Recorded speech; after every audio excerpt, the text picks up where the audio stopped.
Okay, good morning guys. So here's the plan for today. Started up this dryer that we shut off last night. It's going to run for probably 2 to 3 hours, and then it will be out of wet corn and we'll be done drying corn up here. We'll have to mess with emptying the dryer later, but I'm not worried about that today. Dad's going to be around here doing some chiseling. He is fueling the tractor up right now. So he's going to come back for lunch and he'll shut the generator and all the stuff off for the grain system.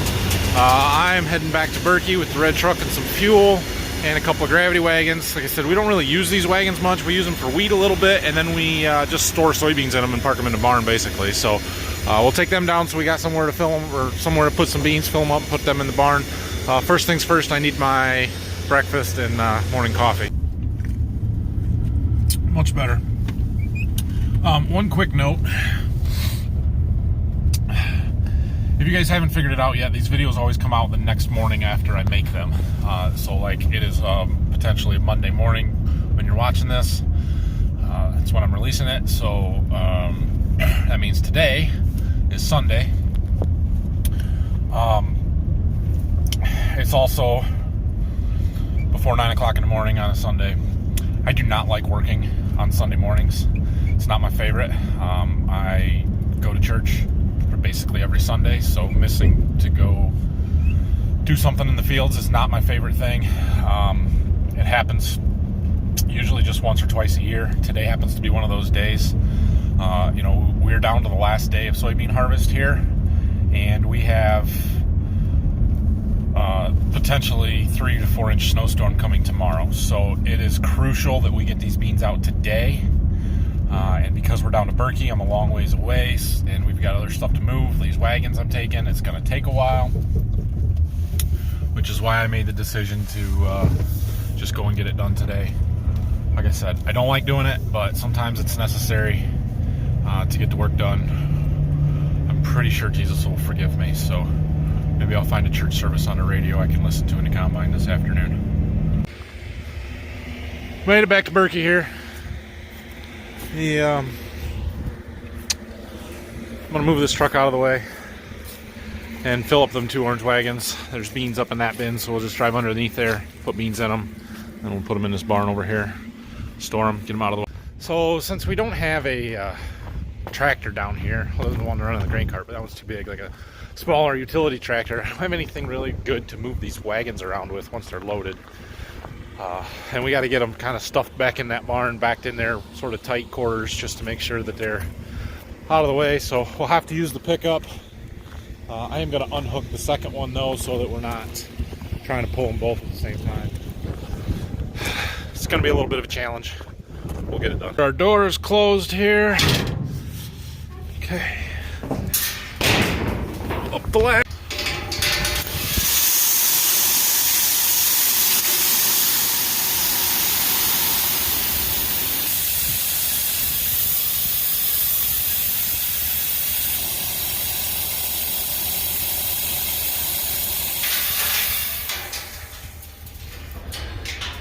Think that's full enough? Yeah, we ain't gonna get much more on it. I will drive it around. Nice thing about this barn, there are doors on both ends, so you can drive right through it. So this whole farm here, this is, I think I told you before, but this is my grandpa's place where my dad grew up. I have no idea what year this barn was put up, but he did it, and it was the shop for a long time. So we don't use it for much anymore. Actually, my cousin lives in the house here now, and he kind of has some of his stuff in here for storage, which is fine. Pretty much all we do is park full wagons of soybeans in here to store them for a few months. So backing up 4-wheel wagons is one of the hardest things that I do. Backing up 4-wheel wagons with a pickup is next to impossible. Apparently that window leaks, so parking a wagon right there is a bad idea. See that spot on the floor? That would be from water coming off of that window, I'm pretty sure. So I put the wagon over there. Yeah, I'm gonna call that one good enough because there's no windows up there. And I think I talked to Phil and he's gonna mess with this later. So I'm gonna unhook this one. I'll move that other wagon that I parked in the driveway out of the way, and we're gonna go fuel up.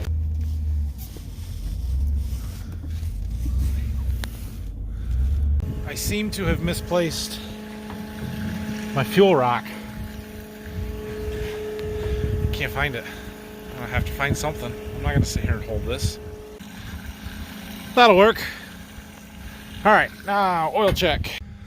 When you guys see a penny on the ground, do you stop and pick it up? I feel like that's what I do. Picking them up and throwing them back in the head. It's probably not even worth a penny, but it makes me feel better. Okay, combine is fueled up. While it was fueling, I decided to wash the windows. Now it's time to go combine some soy. Also to restock my fridge. I was getting thirsty yesterday. Clean. Not clean. Didn't get to that one. Last day, 2019 soybean harvest for Borderview Farms. Fingers crossed. Underway. Another field done. About 60 acres in this one. We gotta jump right across the road here. There's a little 15-acre field there, and then we're on to the last one. So, fun fact of the day, these last 3 fields that we've done, this one, that one, and the one on the other side of the woods over there, my family has been farming these fields since 1943. That makes this the 76th consecutive year that we've farmed these fields, and we don't even own them. We rent them. It's been from the same family ever since then, and I think we farmed them so long most of the neighbors down here assume that we own them, but we don't. And it's been they're good farms. We've had a good relationship with that family for as long as I can remember, and obviously for a lot longer than that. So kind of a rare and cool thing to rent a farm for that long of a time frame from the same family and stuff. But yeah, I guess I should look up and see. I don't know exactly when my great-grandfather started farming down here to know exactly how long we've been here on some of the other fields and stuff. But yeah, these fields, 1943. That was a long, long time ago. Saved another penny. All right, so we got moved across the road. I got the green cart over here. Jack came with the other semi, that one. We loaded that with what was in the grain cart from across the road. There will be plenty of room on this grain cart for the beans that are in this field. There's only 8 acres left here, so I'm gonna combine them. He's gonna get the pickup and the header cart around so we can get moved as soon as we're done, because the next field is farther away. We actually got to drop the head. Okay, just finishing up this 15 acres here. These beans were more what I was expecting to happen down here. 42 average, which I'll take it. This field is probably our worst field down here. It's right along, there's a little ditch over here, and so it kind of floods, and then you can see that there's a hill over on that side, which this field is our hilliest, I guess, or the most uneven terrain of any farm that we have down here. And ironically, we call it the Crick Flats. I don't know why, but it's done. On to the last bean field. Can you guys see these right here? Those are raindrops. That is not what we want to see. End rows are done. Time to go get the grain. Grain cart is here. Back to the combine. Let's finish combining soybeans. I would like some lunch, but I ain't got time for that. I don't have any way to get it. So we'll combine. Maybe somebody can go get me something later. There is no better illustration of how it was too wet to plant when we planted this than right here. See how over here beans are good, over here beans are good, in the middle they're not, and that pattern repeats over and over across the center of this field. This is where the center tires and the tractor on the planter drove, and those were the wings that didn't get compacted. If the ground is too wet, when you drive on it, it gets compacted and basically compressed, and then the beans and the corn can't grow through it. Obviously out there in the wings where it was just the planter units and no wheel traffic, the ground didn't get compacted and the beans grew through it. So it is what it is. This field has a couple of different soil types, and most of that area is pretty sandy, or a little bit more sandy, I guess. I expect the beans to be much better there. I actually think this will be our best field of beans down here. So they were worse along the edge here, along the road. They'll get better as we get across it. We're down to 70 acres remaining, so we're getting closer. So when I talked about our farms down here to Berkey being 35 miles east of our main farm over by Toledo, this is kind of how close that we are to Toledo. There's a housing development literally right to the next farm to the east of us here. You guys see that building right there? There's a Subway in that building. I gotta figure out how to get. Okay, since my grain cart is full and I have an empty truck here, I'm going to fill that truck with the beans that are in the grain cart. I'm gonna take that truck back to the farm, run to Subway real quick, grab me some lunch because it's about 4 o'clock and I haven't eaten yet and I'm starving. And then we'll go back, come back to the farm and here to the field here and keep combining. Good news. I got some lunch finally. Bad news. The raindrops are getting worse. Not at this moment, but they were on the windshield when I was driving. So I know the farmers are supposed to hate Subway and not eat there. And I agree. For those of you that don't know, they have some questionable, let's say, marketing campaigns around antibiotics in the meat that don't exist anywhere anyway. So I'm not a big fan of theirs. I think their food is overpriced and it's quite frankly not that good. The problem is they're everywhere. And when you need something fast and quick and it's right there, it's easy. So I go. Also, their chocolate chip cookies are pretty good, and she gave me some literally off the sheet right out of the oven, so they're still warm and soft. These ones are pretty good. How convenient. Full grain cart.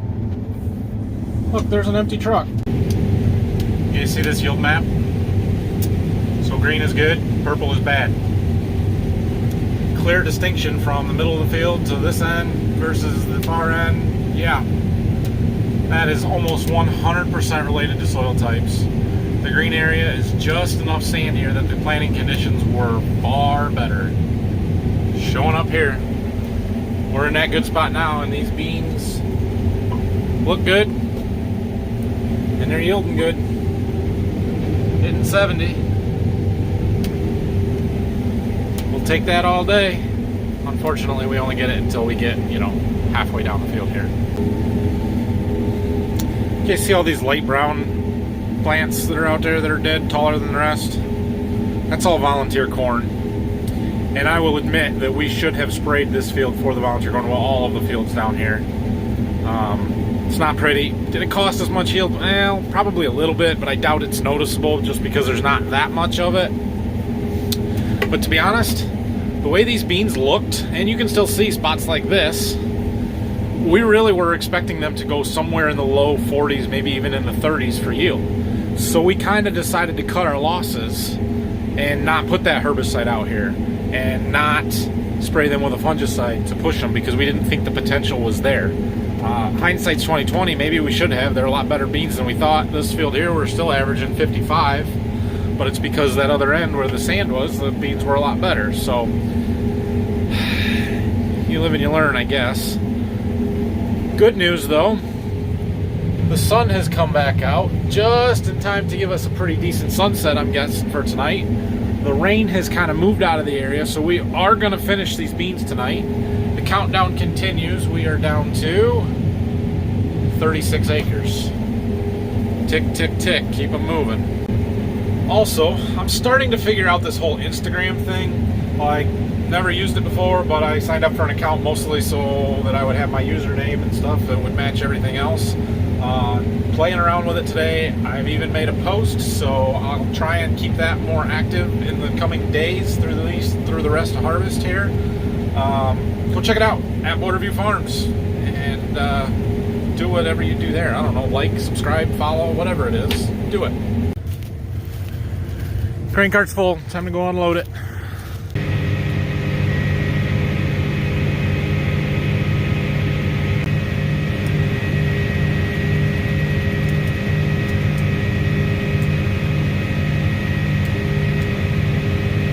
Adjustable spout sure is nice. These beans are dusty, makes it hard to see. and they come out fast. So if you spill them fast.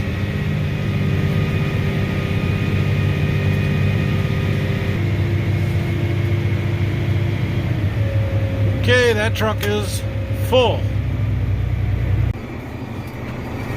Reflections. Still moving. We're down to 22 acres to go. You can see our yield map is the same continuing trend with some really bad streaks. There, peppered through. I don't know why those ones are so much worse, but they are. Still at a 55 average. That's pretty dang good. Let's finish it. It's the final countdown. 10, 9, 8, 7, 6, 5. Dusting out the houses. 4, 3. We're down to 2. It's the last pass. 1. There it is. The last soybeans of 2019. Yay! Feels so good to have those soybeans done. You have no idea. I could not be happier. We beat the rain. We beat the snow that's coming tonight. They're up to talking 3 to 5 inches of snow for here tomorrow. So if we wouldn't have got done, it would be bad news for whatever was left in the field. So it's great that we have this done. We still got 250 acres of corn to do. We'll get to it when we get to it. Hopefully the snow's not too bad. It's supposed to get real cold after that. The ground will freeze up and conditions might not be too bad. We'll see. But we'll worry about that then. For tonight, I'm gonna unload the rest of what I've got in the grain tank, put it in the grain cart. We're gonna unhook the head. We're gonna take the combine and everything else back to the farm. And we're gonna attempt to put as much as possible inside tonight in preparation for tomorrow's snow, and then head home. It's not gonna be a super early night, but it's about 7:30 now. Maybe I'll be home by probably not 9:30. So that's good after, 11 midnight the last couple of nights. Got her in the barn. Wide head, little door. But we're gonna make it fit.